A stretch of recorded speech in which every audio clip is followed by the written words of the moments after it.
أعوذ بالله من الشيطان الرجيم నేను శపించబడిన బహిష్కరించబడిన శైతాన్ నుండి రక్షణ పొందటానికి అల్లాహ్ శరణు వేడుకో. وما تكون في شأن وما تتلو منه من قرآن ولا تعملون من عمل إلا كنا عليكم شهودا إذ تفيضون فيه وما يعزب عن ربك من مثقال ذرة في الأرض ولا في السماء ولا أصغر من ذلك ولا أكبر إلا في كتاب مبين.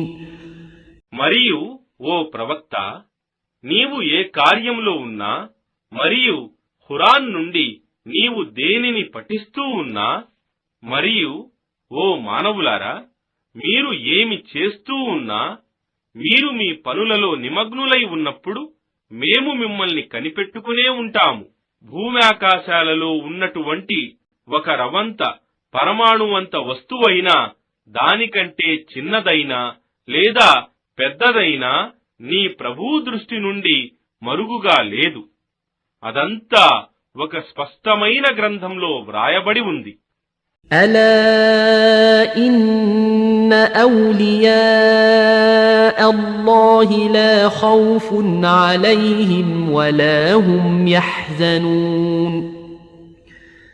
వినండి, నిశ్చయంగా అల్లాహకు ప్రియులైన వారికి ఎలాంటి భయమూ ఉండదు మరియు వారు దుఃఖపడరు కూడా.